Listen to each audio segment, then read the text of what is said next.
그러면 우리가 흔히 또 쓰는 말 중에 뭐가 있냐면 바로 심리치료라는 말을 많이 씁니다. 자, 그러면은 여기서 여러분들이 알아야 되는 건 도대체 그러면 상처치료는 뭐고 심리치료는 뭐냐 라고 얘기를 많이 해요. 상처치료는 아까 얘기했지만 사실의 감정인 상처를 기억을 하고 있는 요 뭐를 다루고 있어요. 상처치료는 기억을 다루고 있습니다. 기억만 연관이 돼요. 그러다 보니까 사실의 상처의 감정이 기억되어 있는 것을 빈 감정으로 만들어서 요걸 다시 재발되고 치료하고 재발하고 하는 요 과정을 갖는 것이 상처치료, 즉 기억만 작용을 하도록 그렇게 만듭니다. 자, 그런데 요 기억만의 문제가 생기는 게 아니라 요건 누구에게 해당되냐면 여자에게만 해당되거든요. 그래서 상처치료는 여자에게만 해당되는데 심리치료는 인식, 기억, 표현이 다 해당됩니다. 그러다 보니까 인식과 기억과 표현에 관련되어 있는 요 문제점이 발생이 됐을 때 과연 이걸 어떻게 치료해 갈 것이냐 라는 것이 가장 큰 관건이에요. 자, 그러다 보니까 심리치료는 인식에 문제가 생기는 인식장애를 어떻게 치료할 것이냐, 그 다음에 감정기억장애, 요게 이제 일종의 상처치료인데 상처치료의 방법과 그 다음에 이 감정기억장애는 좀 달라요. 왜 그러냐면 상처가 분명히 존재하고 있지만 작용만 하고 있고 기억을 못하도록 하는 그걸 우리는 우울증이라고 얘기를 합니다. 그래서 우울증에 들어가 있는 사람들은 분명히 상처가 작용을 하면서 우울감이 계속 작용하고 있는 건 사실이에요. 답답해요. 그런데 뭐가 문제냐면 특정한 이 사실이 기억이 안 납니다. 그냥 우울해요. 그래서 우울증 환자들의 공통점은 뭐냐면 특정한 거 기억나는 거 생각해 보세요. 그러면 기억을 잘 못해요. 그래서 인식과 표현이 그리고 기억을 일시적으로 다운시켜주는 역할을 하는 게 바로 우울증입니다. 더 이상 상처를 키우지 않게 하려고 하는 작업이죠. 그래서 이 감정기억장애를 다루는 부분 문제가 생겼느냐 아니면 표현에 장애가 발생이 되느냐. 그래서 표현은 외부 표현과 내부 표현으로 나눠지는데 외부 표현은 말과 행동에 문제가 생겼느냐 아니면 내부 표현 즉 생각에 문제가 생겼느냐. 요거를 우리는 표현장애로 해서 인식과 기억과 표현에 문제가 발생됐거나 장애가 발생이 됐을 때 과연 그러면 어떻게 치료할 것이냐가 이제 관건이 되는 거예요. 자, 그런데 아까도 설명을 드렸지만 우리는 이 신체에 바로 몸이 있습니다. 아니, 마음이 있죠. 몸과 마음으로 구성되어 있다 그랬습니다. 그럼 여기에 인식에 들어오는 부분, 그 다음에 표현이 되는 부분, 그 다음에 여기에 기억이 되는 부분이 이렇게 해서 인식과 기억과 표현이 바로 심리라고 했는데 인식이 고장나게 되면 인식장애고 기억의 문제가 즉 분명히 내가 아픔을 특정한 사실을 가지고 아픔을 기억해야 되는데 아픈 거는 내가 느끼는데 아프진 않아요. 근데 우울하게 느껴지는데 특정한 사실이 기억이 잘 안 나요. 그러한 현상을 우리는 감정기억장애 즉 기억장애거든요. 그리고 말하거나 또는 느낄 때 바로 이 표현의 고장이 나는 이 세 개의 분명히 이 몸과 같이 작용을 하게 됩니다. 그래서 요 안에 있는 뭘 가지고 작용을 해야 되냐면 이걸 비는 방법 가지고는 되질 않잖아요. 들어오는 건 계속 들어오지, 표현하는 건 계속 표현하지, 기억되는 건 계속 기억되지. 이렇게 되니까 상처 치료하고는 전혀 달라요. 그래서 무엇을 원리를 이용하냐면 인식이 될 때 또는 기억이 될 때 표현이 될 때 특정한 것이 과다하거나 과소하게 되면은 장애가 발생을 하는 거예요. 인식이 너무 작아도 문제가 생기고 인식이 너무 많아도 문제가 생겨요. 그 다음에 표현이 너무 많아도 문제 생기고 표현이 너무 적어도 문제가 생기고 감정기억에 관련되는 부분이 너무 많아도 문제 생기고 적어도 문제가 생기는 거예요. 이게 바로 뭐냐면 심리는 결국은 뭐냐면 이 시소와 같아요. 이 관련되는 내용들이 수평선을 유지하게 하게 되면 심리는 안정적으로 작용을 하게 됩니다. 그런데 어느 한쪽으로 기울게 되면 반대쪽에서 그 기울은 거를 끌어내려고 드는 힘이 작용을 하거든. 요게 만약에 밑으로 내려가 있으면 인식이 밑으로 내려가 있으면 표현은 얘를 끌어올리려고 합니다. 근데 끌어올려지나요? 안 올려지니까 고통을 느끼고 아픔을 느끼는 거예요. 어디서? 신체에서. 그리고 자각을 하는 거예요. 이게 바로 심리거든. 심리가 바로 신체와 연결이 돼서 작용되는 원리예요. 그러다 보니까 뭘 가냐면 이 도대체 인식이 그 다음에 기억이 표현이 분명히 문제가 생기게 되면 회복하려고 하는 힘이 있거든요. 마음에서는.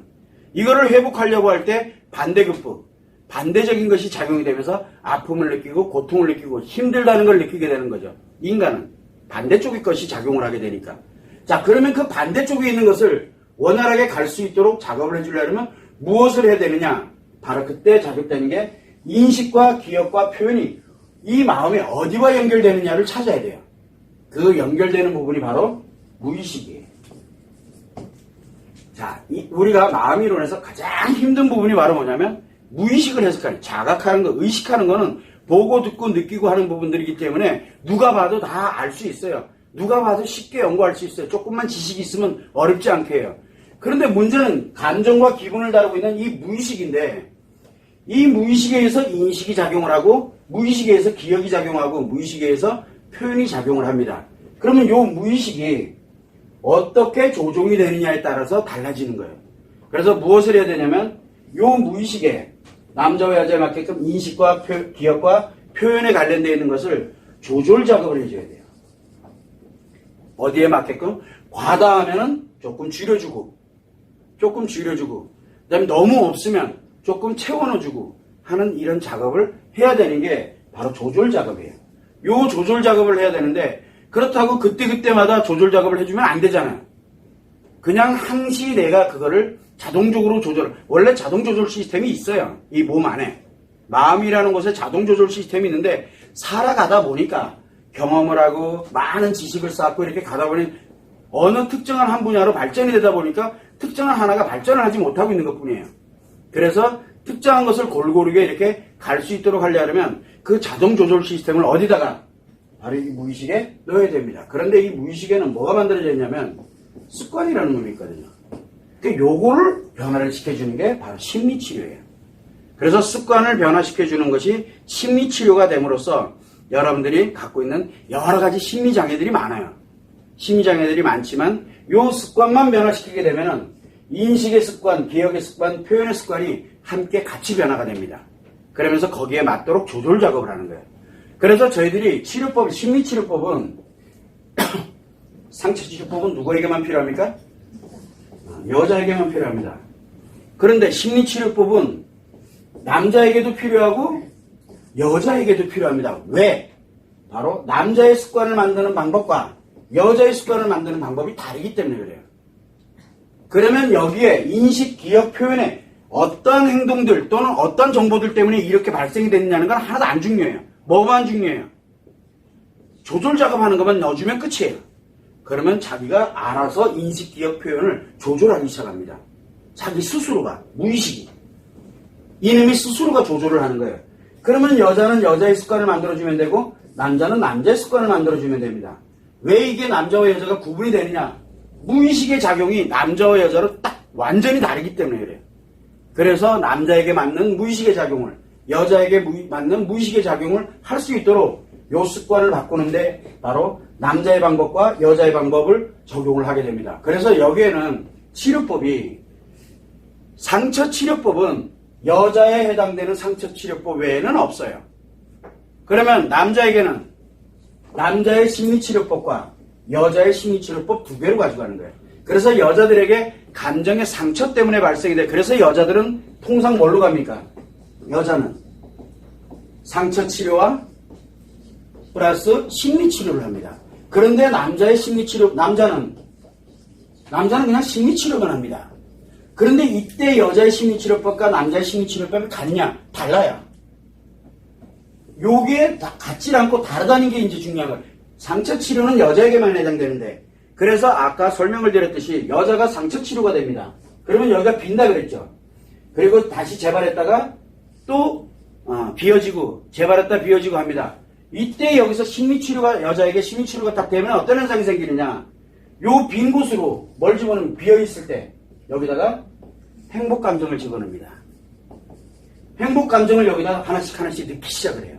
습관이 만들어지게 되면 행복감정을 하나씩 넣게 만들어요. 그러면 자, 여기에 행복감정이 들어갔어. 특정한 사실에 대해서. 그러면 예전에는 어떻습니까? 아프고 힘들었어요. 이걸 기억을 해내면 되게 아프고 힘들었어요. 그렇죠? 그런데 이것이 어느 순간에는 안 아파. 신경도 안 써요. 감정이 안 느껴져요. 그러다가 또 아팠다가 또 안 느껴졌다, 아팠다. 그러다가 어느 날 갑자기 여기에 행복감정이 픽 들어가면 어떻게 됩니까? 사실을 딱 깨보니까 눈물이 막 나, 너무 좋아서. 행복해 죽겠어. 옛날에 아파 죽겠다가 행복해 죽겠는 걸로 바뀌는 거예요. 여러분들이 생각할 때 말이 안 되는 얘기잖아요. 그런데 이게 실제 일어나요. 제가 치료해보니까 이게 되더라고요. 이거 굉장히 무서운 이론이구나 해서 그때부터 둘급하기 시작을 한 거예요. 마음 이론을. 심리 이론도 아니고 의학 이론도 아닙니다. 그래서 이게 가능해요. 그래서 상처치료법을 만들어줬고, 그리고 난 다음에 이 남자의 습관을 만드는 남자의 치료법과 여자의 습관을 만드는 여자의 치료법이 만들었어요. 이게 바로 심리치료법이에요. 이게 원리예요. 그러면 선생님, 어떻게 습관을 만드나요? 이제 그게 노하우죠. 마음 이론을 정확하게 알고, 그리고 난 다음에 오랜 임상을 통해서 결과치를 만들어내는 그 바로 노하우들이 바로 뭐냐면 치료법이에요. 근데 치료의 원리를 설명을 해드리는 거예요. 이렇게 치료가 된다는 거예요. 굉장히 체계적으로 여러분들은 처음 듣는 내용이에요. 심리학자들도 듣도 보도 못한 내용이고 의학자들은 더더욱 듣도 보도 못한 내용이에요. 그래서 이 얘기를 만약에 그 사람들이 딱 들으면 뭐라 할 것 같아? 사입이야. 그냥 무조건 사입이라 그래요. 연구 안 해요. 그래서 거꾸로 하려고 드는 거예요. 연구하는 사람이 분명히 있을 거라고 생각을 해요. 그 사람들이 진짜 연구를 해서 임상적용을 했더니 이게 되네? 라고 해서 이거를 만들어가게 되면 또 다른 학문의 제3의 학문이 만들어지지 않겠냐는 게 제 생각입니다. 그래서 안 된다라고 안 받아들이는 사람에게 받아달라고 떼쓰고 애쓰고 할 필요 없어요. 그 시간이 너무 아까워요. 그래서 이 많은 정보들을 계속 제가 기록에 남겨놓고 누군가가 연구할 수 있도록 만들어드려야 된다고 생각하거든요. 여러분들이 생각한 것처럼 이렇게 복잡하지가 않고 심리치료는 남자치료법과 여자치료법, 상처치료법은 여자치료법, 이거 외에는 없어요. 자, 그러면 공황장애가 발생했어. 공황장애는 인식의 스트레스가 과다해져서 나타나는 현상입니다. 공황장애. 공황발작은 왜 생깁니까? 처리를 하지 못하니까 신체에서 발작이 일어나는 거예요. 아주 단순해요, 원리는. 그러면 뭐를 해야 돼요? 공황장애를 치료해야 되죠. 여기서 남자의 치료법을 탁 해서 습관 만들니까 공황장애가 사라져요. 자, 그런데 누군가는 중독증이야. 표현장애 들어갔어. 표현장애 들어가 있는 남자가 있어요. 거기에 습관을 틈만 같은 거예요. 습관을 남자에게 만들어주니까 표현장애, 즉 이 중독에 관련되는 게 치료가 되네. 이거 뭐지 그러면? 만병통치약이냐? 모르겠어요, 저는 모르겠어요. 우리가 이렇게 보면 될까? 사람들은 그렇게 얘기 많이 합니다. 이거 그러면 온갖 잡다한 심리장애들은 다 치료한다는 얘기냐? 하나를 가지고. 그건 잘 모르겠어요. 그런데 한 가지만 제가 말씀드리면 우리 암이 발생을 했어요. 암. 그러니까 의학 분야라고 저는 생각을 합니다. 수술을 딱 하니까, 수술할 수 있는 건 수술을 딱 하니까 치료가 돼요. 그러면 요 관련되는 어떤 암이든 수술하면 치료되네, 그죠? 그러면 수술이 만병통치약이냐? 좀 애매하죠. 어떤 거는 항암 치료를 했어. 항암 치료를 하면서 수술을 딱 해보니까 요게 완치가 되네? 그러면 이건 어떤 암이든 그렇게 갈 거 아니에요. 자, 이게 왜 제가 이 말씀을 드리냐면 원리를 알게 되면 치료법은 굉장히 단순할 수 있어요. 원리를 알면. 원인은 중요하지가 않아요.